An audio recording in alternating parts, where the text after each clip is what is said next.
एक बहुत ही घना जंगल था। उसी जंगल में एक रहस्यमयी गुफा थी। कहा जाता था कि रहस्यमयी गुफा ही जंगल की रक्षा करता है। एक दिन उस जंगल में एक दुष्ट बाघ आता है। रहस्यमय गुफा में जरूर जादुई शक्तियां होगी। मैं उन शक्तियों का हासिल करना चाहता हूँ, पर पहले मैं अपनी आंखों से देखूंगा कि कैसे वो गुफा सबकी रक्षा करता है। दूसरे दिन जंगल में हिरन का जन्म दिवस मनाया जा रहा था। हिरन ने भी अपने सारे दोस्तों को बुलाया था। बड़ी ही जोरों की दावत चल रही थी। हिरन, आज की पार्टी तो कमाल की है। अरे क्यों ना हो बंदर, मैं इस जंगल की एकलौती ब्यूटी क्वीन जो हूँ।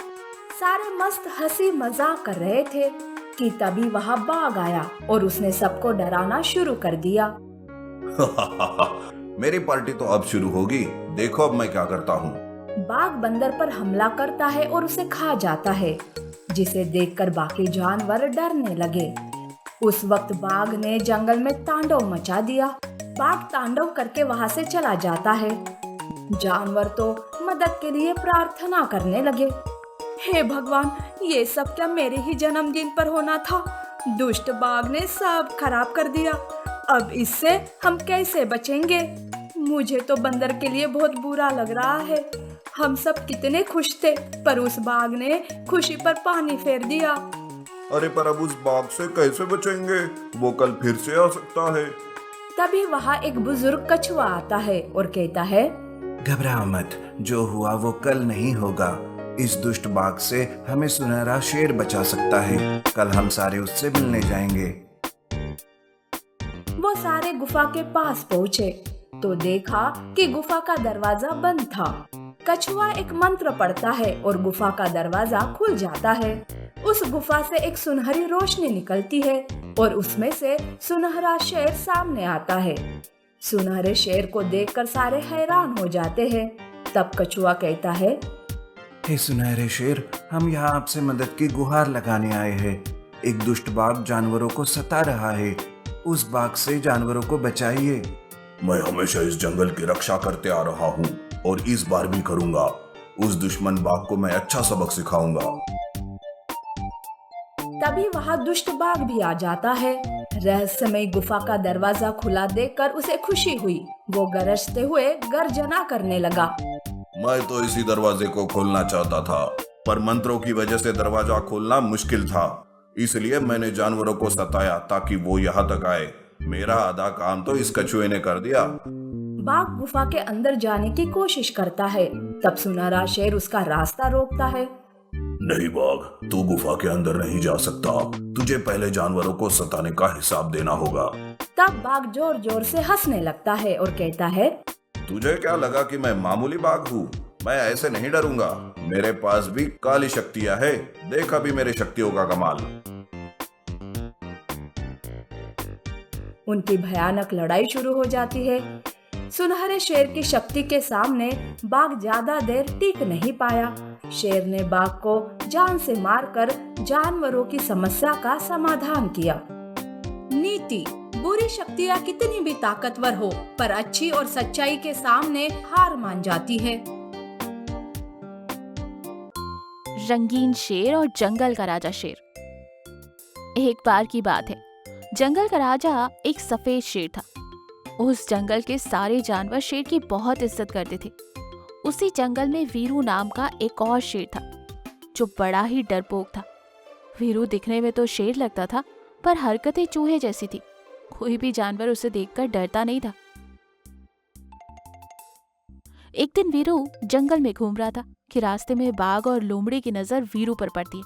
बाघ वीरू को रोकते हुए कहता है, अरे ओ वीरू जी, कहाँ जा रहे हो? बाघ जी, मैं अरे चुप कर। अरे तू एक शेर है तो बाघ की तरह मैं क्या कर रहा है? बाघ और लोमड़ी ये कहकर हंसने लगते। वीरू उदास होकर वहां से निकल जाता है और अपने मन में सोचता है, इन लोगों की ये मजाक कि मेरा मजाक उड़ाए। देखना एक ना एक दिन मैं इस जंगल का राजा बनूंगा और इन सबको मेरा गुलाम बनाऊंगा।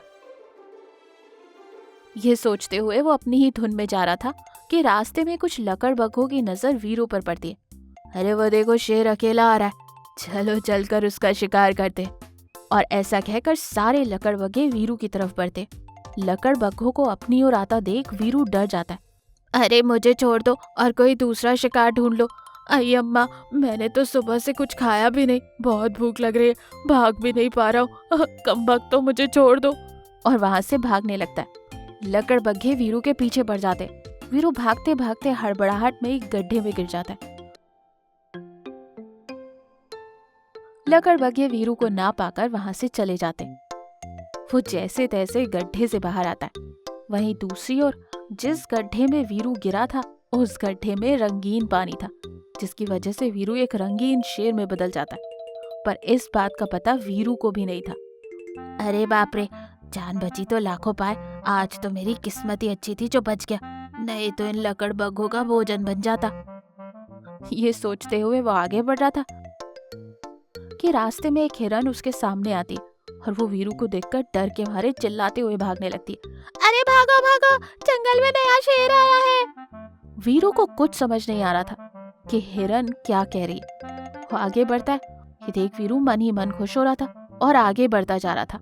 जब ये बात जंगल के राजा शेर को पता चलती है तो वो वीरू को देखने उसके पास आता है। वीरू को देखकर वो अपने मन में सोचता है, लगता है ये कोई मायावी शेर है। अगर मैं इससे पंगा लूंगा तो ये तो मेरी बेइज्जती कर देगा और मेरे ही जानवर मुझ पर हंसेंगे। नहीं नहीं, ऐसा नहीं हो सकता। जब शेर ये सब सोच रहा था, वहीं वीरू शेर को देखकर डर जाता है और अपने मन में सोचता है, अरे बाप रे महाराज, लगता है आज तो मैं गया। पहले वो लकड़बग्घे और अब ये महाराज, आज मेरी किस्मत बहुत ही खराब है। वीरू ये सोच ही रहा था कि शेर एकदम से वीरू को प्रणाम करता है और आगे आकर अपना सर झुका लेता है। हे मायावी शेर, प्रणाम। आपका मेरे जंगल में स्वागत है। लगता है आपको वन देवता ने यहाँ भेजा हमारी रक्षा के लिए। क्या मैं सच कह रहा हूँ? शेर के मुंह से ये सुनकर वीरू एकदम से चौंक जाता है और अपने मन में सोचता है, यही मौका है, जंगल का राजा बनकर आराम करूंगा और इन सबको अपना गुलाम बना लूंगा। यूं सोचकर वीरू शेर से कहता है, सही कहा तुमने, मैं एक मायावी शेर हूँ। आज से मैं इस जंगल का राजा हूँ। तुम सबको मेरी सेवा करनी होगी। अगर कुछ गलत हुआ तो अनर्थ हो जाएगा। अरे नहीं नहीं महाराज, आज से आप ही हमारे जंगल के राजा हो और मेरे जानवर आपकी सेवा करेंगे। आपको कोई कमी महसूस नहीं होने देंगे। शेर वीरू को जंगल का राजा घोषित कर देता है। शेर और बाकी सारे जानवर वीरू की सेवा में लग जाते। वीरू के तो मजे चल रहे थे। वीरू बाघ और लोमड़ी को बुलाकर उनसे कहता है, देखो मुझे लगता है कि तुम लोग एक नंबर के आलसी हो गए। जाओ जाकर मेरे लिए अच्छा सा शिकार ढूंढ कर लाओ। पर हम बस कुछ देर पहले ही तो शिकार लेकर आए थे। मुझे वह पसंद नहीं आया, मुझे दूसरा शिकार चाहिए। बाघ और लोमड़ी वहां से चले जाते। अरे बाघ, मुझे लगता है कि ये शेर हमसे कोई पुरानी दुश्मनी निकाल रहा है। हाँ, ये तुम क्या कह रही हो? और नहीं तो क्या, इसकी हरकतें तो देखो, मैं इसकी सेवा करके थक गई हूँ। हाँ, पर हम और कर भी क्या सकते हैं? ये एक मायावी शेर है, अगर पंगा लिया ना तो जान से जाएंगे। बाघ और लोमड़ी वीरू के लिए शिकार ढूंढ कर लाते। वीरू की हरकतें दिन ब दिन बढ़ती जा रही थी। वो ये भी भूल गया था कि उसके शरीर पर रंग लगा हुआ है और वो जंगल में घूम रहा है कि उसकी नजर शेर पर पड़ती। वो एक पेड़ के नीचे आराम कर रहा था। शेर को देख वीरू जोर से दहाड़ मारता है। वीरू की दहाड़ सुनकर शेर नींद से जाग जाता है। महाराज प्रणाम, कहिए कैसे आना हुआ? तुम्हारी ये मजाल कि तुम इस वक्त आराम कर रहे हो। जाओ जाकर मेरे लिए शिकार ढूंढ कर लाओ। पर महाराज, ये काम तो बाघ और लोमड़ी का है। तुम्हारी ये मजाल कि तुम मुझसे बहस करो। शेर और वीरू को देखकर जानवर एक एक करके वहां इकट्ठे होते। शेर वीरू के गुस्से को देखकर डर जाता है। महाराज मैं अभी। इससे पहले कि शेर की बात पूरी हो, अचानक से बिजलियां खड़कने लगती हैं और जोरों की बारिश हो जाती है। बारिश की वजह से वीरू का सारा रंग निकल जाता है। ये देख शेर और बाकी जानवर चौंक जाते। अरे ओ वीरू, तेरी ये मजाल कि तूने मुझे धोखा दिया। अब देख मैं तेरा क्या करता हूँ। ये कहकर शेर दहाड़ मारते हुए वीरू की ओर बढ़ता है। और ये देख वीरू, अरे बाप रे वीरू, तू तो गया काम से, भाग ले बेटा, नहीं तो आज तू पक्का महाराज का भोजन बन जाएगा। ये कहकर वीरू वहां से दुम दबाकर भाग जाता है। इस कहानी से हमें ये शिक्षा मिलती है कि झूठ कितना भी ताकतवर क्यों ना हो, सच्चाई के सामने एक ना एक दिन हार ही जाता है। जादू के 3 घोड़े। मंगल वन अपने नाम की तरह मंगल और सुख सुविधाओं से समृद्ध था। ये तीनों जादुई घोड़े प्रकृति का संतुलन बनाकर रखते थे। इस वजह से उस जंगल में कभी कोई विपदा नहीं आती थी। पहला घोड़ा समृद्धि का प्रतीक था। उसकी वजह से उस जंगल में हमेशा पर्याप्त बारिश, पर्याप्त ठंड और पर्याप्त धूप खिलती थी, जिस वजह से जंगल हरा भरा और समृद्ध रहता था। दूसरा घोड़ा प्यार का प्रतीक था। उसके वहां रहने से जंगल के हर एक पेड़ पौधे में, हर जानवर में प्यार ही प्यार बसता था। किसी के भी मन में नफरत या गुस्से का नामो निशान तक नहीं था, जिसकी वजह से वहां पर रहने वाली हर जीवित वस्तु खुद से पहले दूसरों के बारे में सोचती थी। इसीलिए सब में काफी भाईचारा था। तीसरा घोड़ा शक्ति का प्रतीक था। आने वाले खतरे को भी वो पहले ही जान लेता था, इसलिए उससे छुटकारा पाने में उन्हें काफी मदद मिलती थी। पूरा जंगल और वहां के वासी काफी शक्तिशाली और ताकतवर थे, इसलिए बाहरी बुराई उनके साथ दुश्मनी मोल लेने से पहले 100 बार सोचती थी।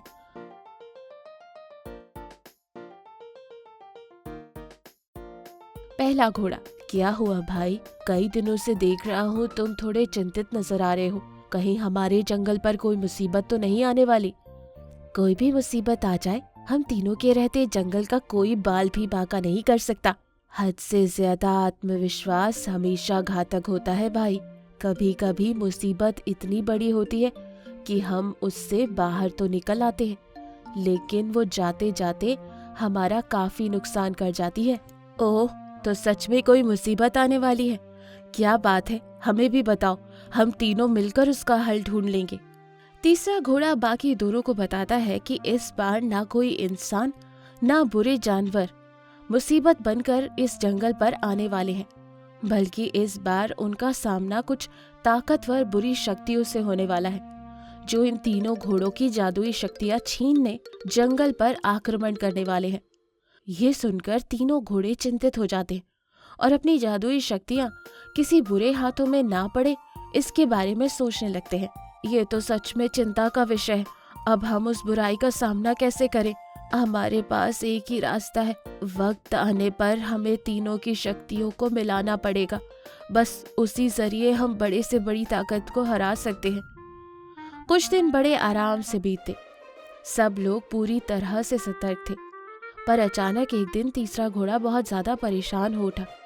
वो समझ गया कि खतरा बहुत ज्यादा नजदीक आ चुका है। काला साया उनके जंगल की ओर तेजी से बढ़ रहा था। जंगल में घुसते ही वो साया चारों ओर घुसने लगा। तभी उसके सामने एक बड़ा सा शेर आया और वो साया उस शेर के शरीर में घुस गया। शेर के शरीर में घुसते ही वो अच्छा भला शेर भी शैतानी शेर में बदल गया। ये बात तीसरे घोड़े को तुरंत समझ में आ गई और उसने बाकी दोनों को तुरंत इसकी खबर दी। तीनों भाइयों ने तुरंत उस बुरी शक्ति के खिलाफ अपनी कमर कस ली। जिसका मुझे डर था वही हुआ। इससे पहले कि ये साया और जानवरों को नुकसान पहुंचाए, हमें उसे शेर के शरीर में ही खत्म करना होगा। बेचारा शेर, इस समय उसकी जान भी खतरे में पड़ गई है, पर हम ऐसा कैसे करेंगे? सबसे पहले जंगल के सारे जानवरों को हमें जादुई गुफा में सुरक्षित छुपा देना चाहिए, ताकि ये साया किसी और को हानि ना पहुंचाए। जिस वक्त जंगल में हम तीन और वो बुरा साया होंगे, तब उसका सामना हम कर लेंगे। तीनों घोड़े जादुई थे। वो उड़ना बखूबी जानते थे, इसलिए इनमें से एक आसमान में उड़ान भरता है और उस शेर पर नजर जमाए रखता है, और बाकी के दो एकदम चुपचाप तरीके से सारे जानवरों को सुरक्षित जगह पर पहुंचाने का काम कर रहे थे। देखते ही देखते उन्होंने सारे जानवरों को उस जादुई गुफा के अंदर बंद कर दिया।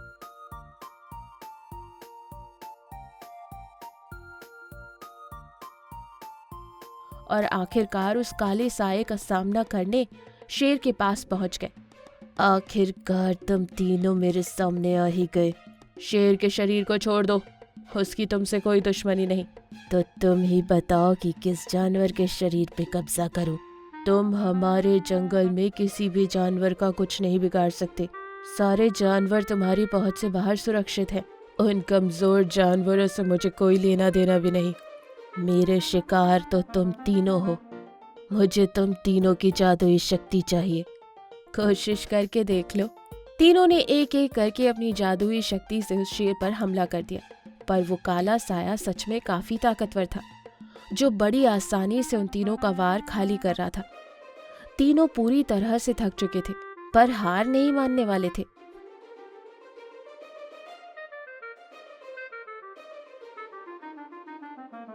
मुझे तो लगा था मुझे तुम तीनों को हराने में काफी मेहनत करनी पड़ेगी, पर तुम तीनों तो मेरी सोच से ज्यादा कमजोर निकले। सच में अगर ऐसे ही चलता रहा तो हम तीनों हार जाएंगे। यही समय है हम तीनों की शक्तियों को एक करने का। हम तीनों एक हो जाए। क्या बात है, तीनों भाइयों में खुसर पुसर हो रही है। कहीं भागने की योजना तो नहीं बना रहे? भागना है तो भाग जाओ, पर अपनी शक्तियां मुझे दे जाना। इन्हें सही मालिक की आवश्यकता है। सही कहा, हम तीनों को अपनी शक्तियां एक कर देनी चाहिए। संभालो इन्हें भाइयों। 1 2 3। और ठीक 3 की गिनती पर तीनों घोड़े एक हो गए। शेर अपनी जीत पर खुश हो रहा था। उसे लगा कि सच में उन तीनों घोड़ों ने हार मानकर अपनी शक्तियां उसे देने की ठान ली है। वो सीना ताने उन शक्तियों को अपनाने के लिए खड़ा हो गया, पर बेवकूफ को ये नहीं पता था कि वो अपनी हार को गले लगा रहा है। तीनों जादुई घोड़ों ने एक साथ अपनी पूरी ताकत लगाकर उस शेर पर हमला कर दिया। उनका वार शेर के सीने पर पड़ते ही शेर के अंदर बसे काले साए को एक डर का एहसास हुआ और वो शेर के शरीर से बाहर निकलने के लिए छटपटाने लगा, लेकिन उसे ऐसा करने का एक भी मौका नहीं मिला और देखते ही देखते वो शेर के साथ खुद भी खत्म हो गया। काले साए के खत्म होते ही सारे जानवरों को फिर से जंगल वापस लाया गया। शेर की मौत के बारे में सुनकर वो सारे भी दुखी हो गए और सबने मिलकर शेर को अंतिम श्रद्धांजलि समर्पित की। इस तरह से तीनों जादुई घोड़ों ने मिलकर अपने जंगल को और पूरी दुनिया को उस जादुई काले साए से सुरक्षित रखा।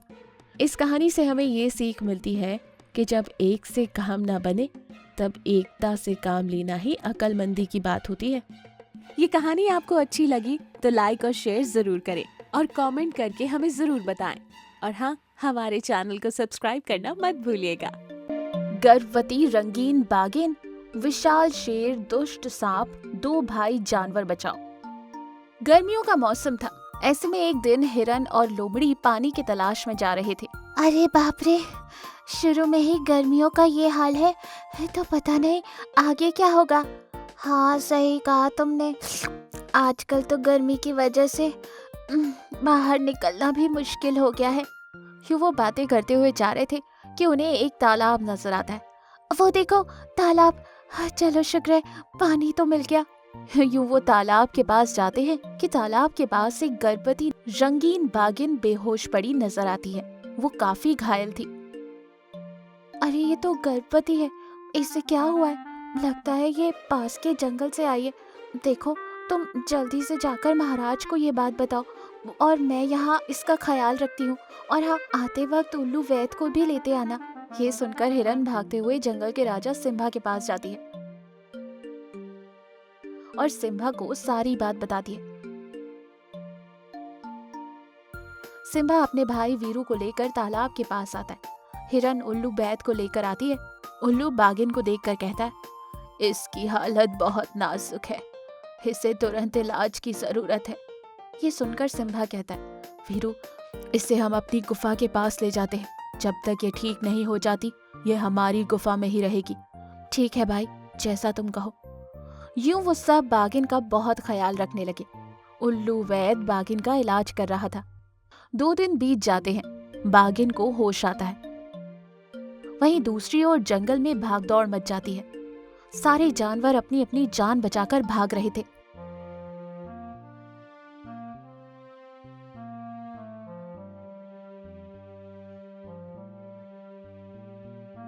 भागो भागो, जंगल में एक बड़ा सा सांप आया है जो सबको डस रहा है। सब अपनी अपनी जान बचाकर भागो। जंगल में एक दुष्ट सांप आया था जो बड़ी ही तेजी से जंगल में आतंक मचाते हुए आगे बढ़ रहा था।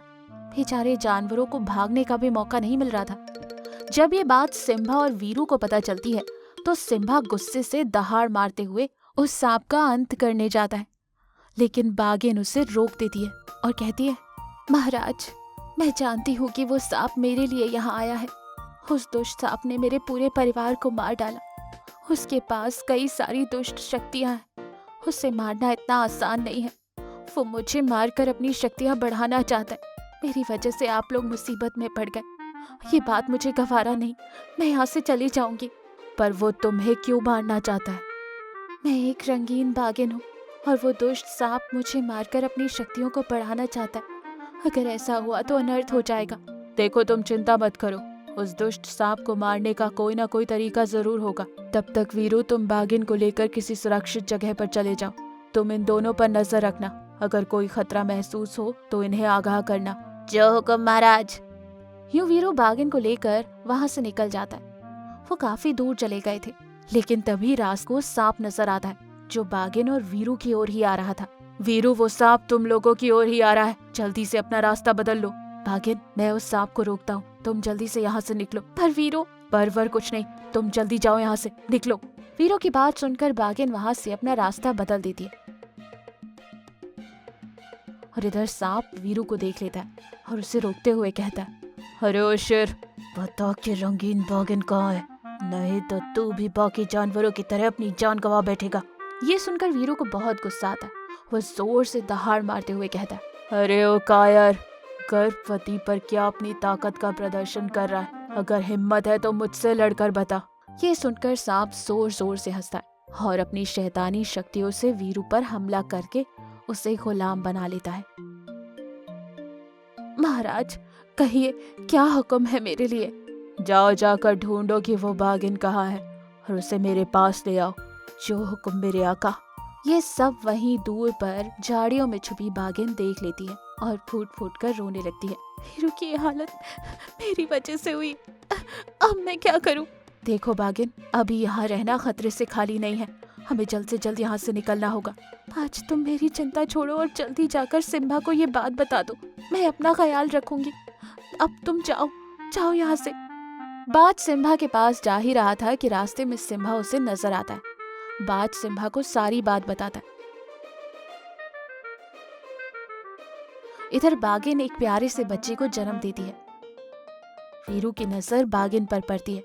वो बागिन और उसके बच्चों पर हमला करने ही वाला था कि सिम्बा वहां आता है। वीरू, रुक जा, ये तो क्या कर रहा है? होश में आ। मेरे आका ने मुझे इस बागिन को मारने के लिए कहा है। मैं इसे मार डालूंगा।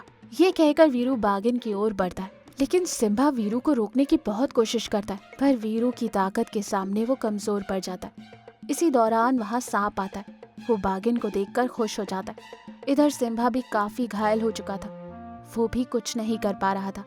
सांप बागिन की ओर बढ़ता है कि अचानक से एक बिजली कड़कती है और उसमें से एक सुनहरी रोशनी सिम्बा पर पड़ती है। जैसे ही वो सुनहरी रोशनी सिम्बा पर पड़ती है, सिम्बा एक विशाल शेर में बदल जाता है और उसमें कई सारी जादुई शक्तियां आ जाती हैं। वीरू भी पहले जैसा हो जाता है। ये देख सांप डर जाता है और भागने की कोशिश करता है, पर सिम्बा और वीरू उसे रोक लेते हैं और उन तीनों के बीच जमकर लड़ाई होती है।